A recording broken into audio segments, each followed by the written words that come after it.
গতকাল মাঝরাতে এখন 1:30টা হান্নান গাজী নামে একজনকে এক মৃতদেহ পাওয়া যায়। পরিবারের লোকের দাবি যে তাকে খুন করা হয়েছে। খুন না দুর্ঘটনা, পুলিশ তদন্ত করছে, কিন্তু এখনো পর্যন্ত আসল নেপথ্যের রহস্যটা কি সেটা বেরোয়নি এখনো পর্যন্ত। আপনি আমার থেকে কি জানতে চাইছেন? আমি কি পুলিশের লোক আছি কি আমি বলবো কি মৃত্যু না মানে হত্যা না অ্যাক্সিডেন্ট? তৃণমূলের এক পদে ছিল আইএনটিটিউসি।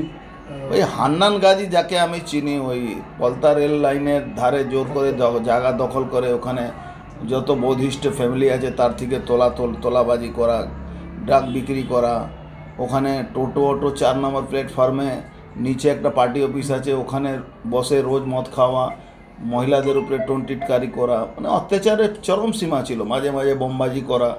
ওই যদি হান্নান গাজী থাকে তাহলে 200% অ্যাবসোলুট ক্রিমিনাল ছিল। আর ক্রিমিনালই তো তৃণমূলে পার্টি পদে আছে, ভালো লোক তৃণমূলে পার্টি পদে তো থাকে না। ওকে অ্যাবসোলুট ক্রিমিনাল, মানে ক্রিমিনাল বলতে গেলে পাতি ক্রিমিনাল, 3rd গ্রেড ক্রিমিনালের জায়গাতে ওর নাম আছে। আইএনটিটিউসি পদেও ছিল। আইএনটিটিউসি পদটাই তো তৃণমূল ক্রিমিনালদের হাতে আছে।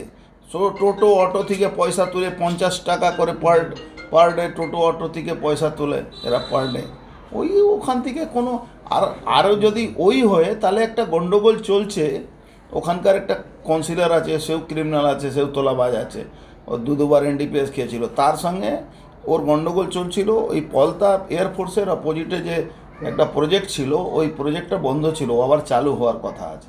ওই গণ্ডগোল একটা জেরে হতে পারে যদি খুন হয়ে থাকে, তাহলে ও একটা ঘটনা জেরে একটা অনেক দিন ধরে চাপা লড়াই চলছিল। একদিন আবার একটা বাড়ি ভাঙচুর করেছিল এরা, তো এই টিমটাই ভাঙচুর করেছিল।